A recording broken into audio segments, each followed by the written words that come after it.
Hey sweet friends, I am Jen. I'm so glad that you joined me on my channel today. We are going to talk about math, specifically teaching textbooks. That is what I have been using with my 15-year-old daughter for the last 2 years. We used it in 8th grade for pre-algebra, and we're using it right now in 9th grade for Algebra 1, and it's been going really well. I think it's really helped her continue developing those skills for becoming an independent learner, which I have a blog post about how teaching textbooks has really been a valuable tool for that. So I'm going to put the link here under the video, and I'd love for you to check it out. So I'm going to walk through some screens and show you how teaching textbooks works, because I think it's really helpful when I'm trying to decide on a curriculum to actually get a feel for it and make some decisions about whether it's right for my family. So I'm going to show you some highlights and how it works here in just a second. Before I jump into that, I want to talk about two things that I think really help make math a successful subject in your homeschool. One is attitude, because I think it really is important that we portray a positive attitude about math with our kiddos. And I know that not all homeschool moms feel great about math. I sometimes will hear moms say, oh, I hate math, or I'm not good at math. And I just want you to be aware that your kiddos hear you say those things, and I think it affects the way that they feel about math. So you know that old saying, if you don't have anything nice to say, then don't say anything at all. I really want us to zip it about having a bad attitude about math. Just like we know it's not healthy for our kids to hear us talk bad about our bodies and our appearance, because then they start looking at themselves. Mom doesn't feel good about herself, about the way she looks, and they start taking some of that on themselves. So I think the same can be said for school subjects. If our kids hear us saying, oh, I don't like math, math is so hard, or this is really confusing and I don't get it, or I've never liked math, they start adopting some of those same things in their mind. So we need to zip our bad attitudes about math and try in our hearts to start liking math if we can. I actually already love math, and I do think that it's helped my own children have good, positive feelings about math and feel like it's something that is totally accessible to them. And so I really encourage you to watch what you're saying about math in front of your kids and really give your best shot at portraying a positive vibe about math. My second tip for teaching math is that you are using a curriculum that as a parent, you can jump in and easily find your place and be able to help. Because even though I am using teaching textbooks, which is basically they are primarily the ones teaching my daughter the math lesson, I still need to be available to help her, and she will still run into times where she feels confused. So we're working on building these independent learners, but still they need some support at home. So if you are teaching math in the home and you're not completely farming it out to the college, sometimes kids do math like a dual enrollment program or a co-op situation where they are completely out of the home. But if you are still the main support system for math, you need to be able to jump in and figure out, okay, I need to remember how to graph a line. And it helps to have a curriculum where you can easily teach yourself something quickly. That is one of my favorite things about teaching textbooks, is within the lesson, every single problem is worked out. So whether my daughter got it right or wrong, I can say, hey, I need to see how that problem was done. And then I get to actually watch the teacher completely do it visually, talk me through it, and I'm not having to read or search or try to work it out on my own. I actually get to see someone else do it, and usually that's enough right there to trigger me, and I get it. Oh yeah, I remember. The explanation is usually sufficient. The cool thing is though, is each problem also links to where that topic was first introduced. So like right now my daughter is, I think, around lesson 119, 120. And they totally build review in all year long. So something might show up like a word problem, and I'm like, oh, not another distance problem, but so you have to work on that, because I will say, oh, distance problems. But now I'm trying to be like, okay, oh fun, let's review where are those distance problems at. So it will say this type of word problem was introduced in lesson 60. So we can click on lesson 60 and we can go right to it, and I can hear the lecture about how this was set up, and I'm like, oh yes, got it. And so I love that I can go find the exact lesson and listen to the lecture if I need more support. So if I can't just completely catch on from watching the work that something worked out, I can always go back to a lesson with just a little click. There's no me trying to reteach myself many chapters. I can go exactly to where I need to go and listen to a lecture, and the lectures are quick. Like I'm talking about, I just get to listen to maybe like 5 minutes, maybe 10 minutes at the most to get myself caught back up. So whatever you're using, I really want you to think about your math attitude and about whether you are choosing something that is not only child friendly but mom friendly, where you can hop in and provide the support that you might need to do to help your independent learner. So now let's hop in and let's actually look at teaching textbooks, what it looks like for my daughter. The cool thing is that Teaching Textbooks actually offers a free trial of any of their levels. They start at Math 3, go all the way up to pre-calculus, and you can hop on and try 15 lessons, and they're consecutive lessons, not like lesson 2 and lesson 20. We're talking about the first 15, so you can really see how the curriculum builds on itself, and you can do it for as many of those levels as you need. So if you have a 3rd grader and a 6th grader and somebody in algebra, you can try all of them. It's completely free. They don't take a credit card, so then you're not going to see in a month, oh, I started a free trial and I forgot to cancel it, which happens to me. I get these bills on the App Store for $30 for something that I thought was a free trial and it wasn't. But that is not how Teaching Textbooks is. It's completely free. They want you to really get a feel for how the lectures are and how the curriculum is, because I think once you see the quality of the lectures and all the great features and see your child go through it, you'll say, oh, this is great. And they want you to feel really good about it before you purchase. So I will also have a link here for you to get to the free trial for yourself. All right, let's take a look at Teaching Textbooks. Okay, friends, so let's dive in. Let's take a look at Teaching Textbooks, actually what it looks like for a student once they've logged in. So after Audrey logs in with a password, this is the home page that comes up, and I'm going to go ahead and get right on into Algebra 1. And it just usually takes just a few seconds to load. There we go. And I am now on this page where we can access all of her lessons and her grades. So this tells me that this class is Algebra 1.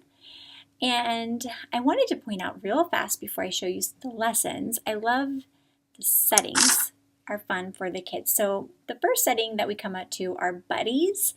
Buddies are icons used in Teaching Textbooks 3.0, where if the kiddos have trouble during the lesson, they can get a hint, sort of a way to get them started on the problem. So Audrey chooses the floating lips, but you can see there's lots of different buddies that they can choose. And this is sort of the icon that gives them a little start, a little helping clue if they need one at the beginning of a problem. So Audrey, if you notice, has this floral wallpaper, and wallpapers get changed over here. There's a lot of things that they can choose depending on their personality and their style. So Audrey chooses Hollywood flowers, but there are many choices for kids. They can express however they're feeling for the day, and it's super easy to change. So that is really fun. You can have sound for your buddy or not. Save and close this. So besides settings and all of the lessons, we have our gradebook access. And this is what the gradebook looks like for the student. So let's go to where she's at now.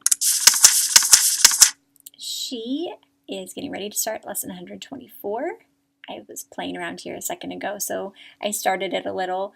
But the C's are showing us completed lessons. So that's where I find that. I love that with this 3.0, the online version, the grades are safe. I actually owned the disc version, the 2.0 version, when we first started teaching textbooks, and one time our computer completely crashed, and so we lost all of her grades. So the great thing about the online version is your grades are safe no matter what happens to your computer, no matter what computer you're on, it's saving the grades, and so that's fantastic.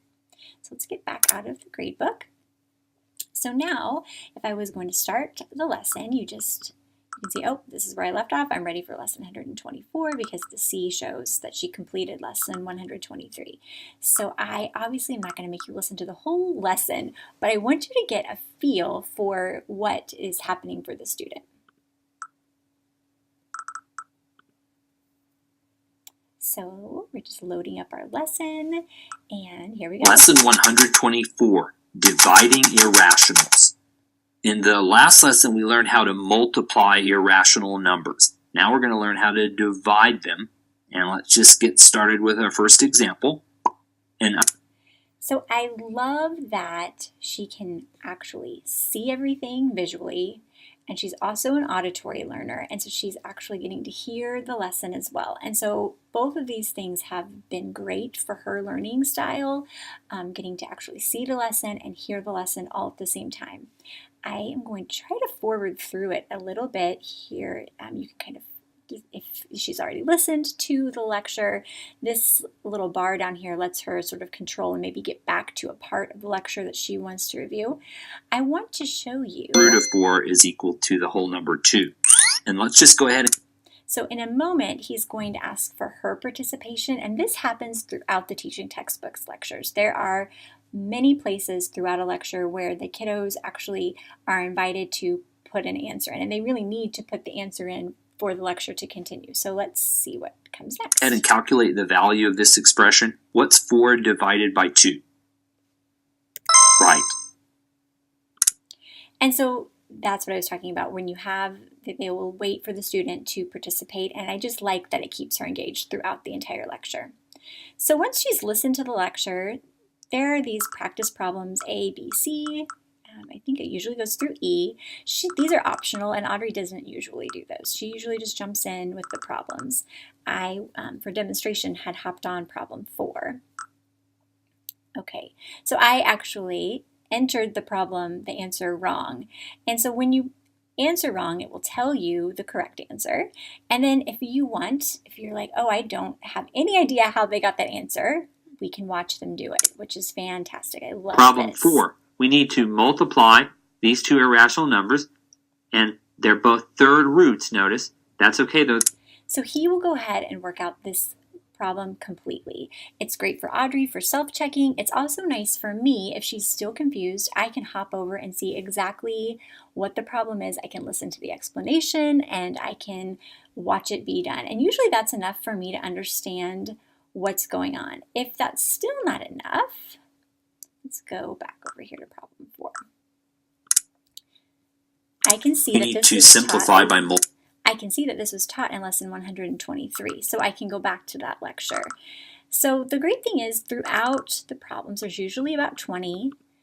There's lots of review built in. So let's try to see what problem 12 is. You need to So problem 12, I can see that this was taught in lesson 113. So if after we've watched an explanation, and you can get the explanation whether you get the answer right or wrong. So I love that every single problem you have the ability to watch it be worked out. I think it's such a fantastic thing. But if I still need, as the parent, or if Audrey still needs help, she can go to lesson 113 right up here. Just flip through till we get to lesson 113. We can click on it, and we're right back into lesson 113, and we can go to the lecture. Lesson 1. And we can actually forward using that bar whatever piece of the lecture we needed to hear. Usually I only have to listen for about 5 or 10 minutes, and I am like, oh, I've got it, and we can definitely work through it. I mean, and that's on the high side. I usually just watching them work it out and the actual problem is enough, but if we have to go back to an old lecture, I would say it doesn't take more than 5 minutes. So that is basically how it works. Let's go back to the lesson she's getting ready to do, lesson 124. And as I said, once she's completed all of these problems, it will show that she has completed the lesson. So let's look at that in lesson 123. And so there's little green checks. And you can see the green check means that she got them right. And then the X is when there was a problem. So if I am grading or I'm concerned, I see that maybe she missed a lot, we can go right to the problems that she struggled with that day. And we can go through those together. But you can see there was only 2 that day that she had trouble with. So it's been absolutely phenomenal for us. It really helps her learning style where she's getting to see and hear and listen to that lecture, and been great for me where I can go back and help her easily and quickly. Let me know if you have any questions about teaching textbooks. I am really happy to help. It's been wonderful for us for high school, and I just can't say enough nice things about it. The lectures are fantastic. In the video, I told you I was going to leave a link to a new blog post I wrote about teaching textbooks, but I'm also leaving a link to their free trial. I highly encourage you to give it a try. You can try any of the levels that you want, and you get 15 consecutive lessons, so you can try them and it will make sense. You can see them build upon themselves, and then you'll really know whether this is a good fit for your family. So I encourage you to check out the free trial. Holler if you have any questions. It was so great for you guys to stop by, and I'm always happy to talk math and homeschooling with you. Thanks, guys. Bye.